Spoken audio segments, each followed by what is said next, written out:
Hello, si Alvin, ang inyong friendly neighborhood tech guide to give you tech tips, reviews, and guides. At nagbabalik na naman ako para sa pinakabagong phone ng Huawei. Ito ang review ko ng Huawei Nova 7i. So, syempre, simulan muna natin sa unboxing ng phone na to. At kapag i-unbox natin ang Huawei Nova 7i, kapag tinanggal nyo kagad yung cover, makikita natin yung cellphone na mismo wrapped in plastic. Pero syempre, itabi muna natin yung phone para malaman natin yung ibang contents ng box natin. So after ng phone, makikita natin tong isang compartment kung saan nakalagay yung kanyang SIM ejector tool and also yung jelly case niya na actually marami ng phone ngayon nag-include ng sariling jelly case sa mga phone. So after this compartment, kapag tinanggal naman natin to, makikita pa natin yung ibang accessories na included na sa box natin. Unang-una syempre dito is yung charging cable natin na already USB Type-C. So, napakagandang bagay nun kasi future-proof na ang ating Huawei Nova 7i. And then, after naman nun is yung charging brick natin for the Huawei Nova 7i which can charge up to 40 watts of charging. So, napakabilis nito guys and advertise siya na kaya niya umabot ng 70% ng battery in just 30 minutes. So, napakalaking bagay nun, especially if power user tayo ng mga cellphone natin. Next naman dito is yung earphones na may headphone jack sa dulo. So, kung hindi nyo alam, the Huawei Nova 7i still includes a headphone jack. So, para dun sa mga hindi pa talaga nakakapag-move on sa kanilang mga headphone jack na mga earphones, napakalaking bagay nito. Again, if you are looking for a cellphone na may headphone jack, meron nito syempre ang Huawei Nova 7i. And then, upon checking the box, wala na tayong ibang makikita. So, yun na lahat ng contents ng box natin. Tapos na natin i-unbox ang Huawei Nova 7i. Ngayon, move on naman tayo sa cellphone na mismo. So, ito na guys yung unit natin, yung Huawei Nova 7i. And natanggal ko na rin siya sa plastic. And the unit na nakuha ko for review is yung Sakura Pink na color. So this is actually available in 3 different colors. Ito na nga is yung Sakura Pink, tapos meron tayong Crush Green, and then lastly is yung Midnight Black. Personally, pinaka-nagustuhan ko actually is yung Midnight Black kasi ang ganda lang na color black and simple lang yung likod niya, pero yung pinaka-rim ng kanyang camera is may gold na color. So para sa akin medyo classic tingnan yung ganun. Pero maganda rin tong Sakura Pink na color. Mas tatawagin ko to na Unicorn Pink kasi grabe yung color niya. Parang ito yung mga nakikita ko na colors ng unicorn talaga. So anyway, pagdating sa physical parts ng phone natin, dito sa harap, meron tayong 6.4-inch IPS LCD screen. So medyo expected yun para sa isang mid-range phone. Tapos pagdating naman dito sa likod, hindi actually glass yung back natin. It's made out of plastic. Pero don't get me wrong guys, napakaganda pa rin ng pagkagawa. Actually ako, nung una ko siya nabuksan, na-impress ako dun sa pinaka-itsura niya talaga. Nagustuhan ko yung screen niya. Very similar to Huawei Nova 5T. So kung kayo guys, nagustuhan niyo yung screen ng Huawei Nova 5T, matutuwa din kayo sa screen actually ng Huawei Nova 7i. Ngayon, pagdating naman dito sa parts ng phone na to, same lang naman sa ibang cellphone. Meron tayo dito yung volume buttons natin, tapos yung lock button natin, which also doubles as the fingerprint sensor. Tapos dun sa top part natin, wala siyang kahit anong laman. Pero pagdating nyo dito ngayon sa left side, nandito yung SIM card tray natin. Ngayon, dun sa bottom part naman ng phone natin, makikita natin is yung speaker grills natin. And then yung USB Type-C nga natin na charging port. And then lastly, yung good news sa maraming tao na hindi pa nag-move on, meron tayong headphone jack dito. Ngayon, doon naman tayo sa internals ng phone na to. Gaano ba kaganda ang specs ng Huawei Nova 7i? So, para sa specs ng phone na to, meron tayong Kirin 810 na chipset with 8GB of RAM and then 128GB of internal storage. Expandable up to 256GB ng storage, pero yun nga lang, it occupies yung isa pang slot ng SIM card tray natin. Ngayon, moving on naman dun sa paggamit ko sa phone na to, okay, simulan muna natin sa camera performance. So, pagdating sa camera specs ng phone natin, meron tayong quad camera setup dito sa likod. Kitang-kita naman natin na 4 yan. And para dun sa mga mahilig sa symmetry dyan, nakakatuwa lang kasi very symmetrical yung 4 na camera dito sa likod. And yung specs nga natin dito, meron tayong 48 megapixel na main camera, an 8 megapixel ultra wide lens at 2 megapixel macro lens, and then another 2 megapixel depth sensor. Ngayon, pagpunta nyo naman dito sa selfie camera natin sa harap, meron tayong punch hole display dito sa left side ng phone natin, at yun ay isang 16 megapixel na selfie camera naman. So, kamusta nga ba yung mga shots na nakuha ko using this phone? Actually, pagdating sa Huawei phones, very impressive naman talaga yung mga sharpness na nakukuha natin. Kasi yun nga, yung post-processing talaga nila, nagiging extra sharp yung images na nakukuha natin. And I would have to say, para sa akin, nag-improve yung ginagawa nila ngayon over dun sa mga last year and last year na phone. Kasi before, it looks very artificial.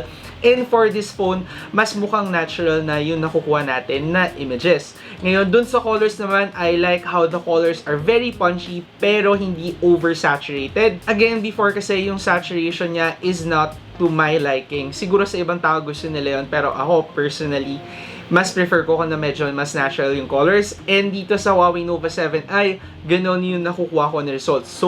So far, I am liking the camera of this cellphone. So, syempre, kilala nyo naman ako guys, gagawin ko pa na mas in-depth review yung camera performance ng Huawei Nova 7i. So, abangan nyo lang yung next video ko para sa camera ng phone na to. Pero so far, para sa price point ng camera na to, napakaganda ng performance. Actually, very impressed ako sa kayang gawin niya. Yung nakukuha ko na performance, very similar to the Huawei Nova 5T. And medyo may gap pa rin syempre yung price difference nila. So, ako para sa value for money, medyo impressed ako para sa performance ng camera ng Huawei Nova 7i. Ngayon, moving on naman, doon sa isa na tinatanong naman lagi ng mga tao, paano ba yung gaming performance natin? Para naman sa gaming performance ng phone na to, so, we have the Kirin 810 chipset. So, I played one game pa lang dito sa phone na to. Syempre, Mobile Legends yung nilaro ko guys, nung tinry ko tong phone na to. Ayun, for the price of this phone, I am quite impressed na nakapaglaro tayo at ultra settings guys. Huwag nyo kakalimutan, ultra settings yung ginawa ko doon, tapos wala ako na experience na lag, wala ako na experience na FPS drop. Ang ganda ng connection ko, yun pa pala, doon ako na-impress dito sa phone na to, yung connection ko sa Wi-Fi na medyo nahihirapan actually dito sa room kung saan ako nag-shoot. Itong phone na to, sagap niya talaga yung Wi-Fi. So kung kayo, yun yung madalas yung problem na nasa loob kayo ng kwarto, naglalaro, hindi nyo nasagap yung Wi-Fi. Actually, somehow impressed ako na nakaka-connect ako sa internet from this room. Tapos nakakapaglaro pa ako ng Mobile Legends dito at wala ako na-encounter na problem. So from that experience, masasabi ko na gaming performance of the Huawei Nova 7i is actually very good for its price. So ayun, Huawei, napakaganda pa rin talaga ng mga phones na nilalabas nila. Quite impressed pa rin sa kaya nilang gawin. Ngayon, kung magtataka kayo, paano ako nakapaglaro ng Mobile Legends dito ngayon sa phone na to? Actually, kung makikita nyo yung laman ng phone na to, napakarami nating app na naka-install dito. Meron tayong Facebook, Instagram, Mobile Legends, TikTok. Tama ba? TikTok. Anyway, vlog ko na din. Meron akong TikTok account guys. Follow nyo na lang kung gusto nyo. Although wala naman akong content pa nalalagay doon. Carousel, Viber. So marami tayong nalalagay na app dito. And ang usual concern kasi ng mga tao ngayon sa Huawei, ako, same sentiments din guys. Alam ko na isa yon sa mga worry natin is wala na nga tayong Google Play Store sa mga Huawei phones natin. Thankfully, nagawa ng remedy ng Huawei yan. So meron na siya ngayong bago na Huawei App Gallery kung saan nyo madadownload yung mga apps ninyo. So ito, papakita ko sa inyo. Once you open the App Gallery, dyan nyo na makikita ngayon yung mga apps na ida-download ninyo at walang problema. So meron tayo dito, makikita nyo Bookie, Gcash, Shakey's, tapos other games pa, Asphalt 9, and they keep on updating it. So, padagdag lang na padagdag yung mga naging available natin. So, ayun, para talaga mawala yung worry nyo, gumawa ng paraan ng Huawei dyan. Ngayon, on some games and some apps nga lang, hindi sila lahat available talaga sa App Gallery pa. Meaning, ginagawa ng Huawei na paraan yan para maging available yan in the future. For now, medyo adjust tayo ng konti. And paano ngayon yung adjustment na yon? So, meron kayong pwedeng i-download na app. Tapos, kapag dinownload nyo yun, or actually, pwedeng i-search nyo lang din sa internet dito sa phone natin. So, pag dinownload natin ngayon, or pag ginamit natin, dun nyo ngayon makikita ang ibang apps na hindi pa available sa Huawei App Gallery. So, kung kayo gustong-gusto nyo talaga yung design, yung experience, yung OS ng Huawei, and yung pinaka-reason nyo lang talaga is medyo hesitant tayo. Wala nga siyang Google Play Store na ginagawan siya ng paraan ng Huawei, guys. And titingnan nyo naman talaga, meron ako dito na Facebook, meron ako dito Instagram. Very little na lang talaga yung adjustment natin. And hopefully, in the future, talagang fully wala na tayong adjustment as consumers, as users, pagdating sa mga Huawei phone. So, kudos to Huawei for that. Nagawan talaga nila ng paraan yung issue na yun. So, sa lahat ng mga concern dyan, ginagawan siya ng paraan ng Huawei. Don't worry, yung app gallery makakatulong sa inyo. And then, yung third party nga, gumagana naman siya. Ako, so far, wala akong na-experience sa problems. Kindly comment down below lang pagdating sa mga concern nyo.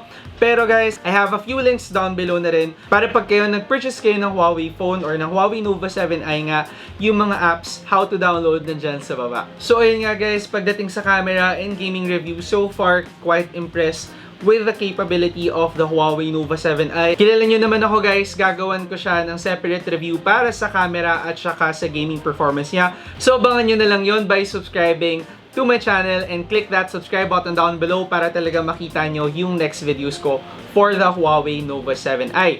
So yun nga, kanina ko pa sinasabi guys, value for money tong phone na to. Bakit magkano ba yung Huawei Nova 7i? Guys, ang Huawei Nova 7i is available for 13,990 pesos. So hindi talaga tayo lumagpas ng 15,000 pesos para sa phone na to guys.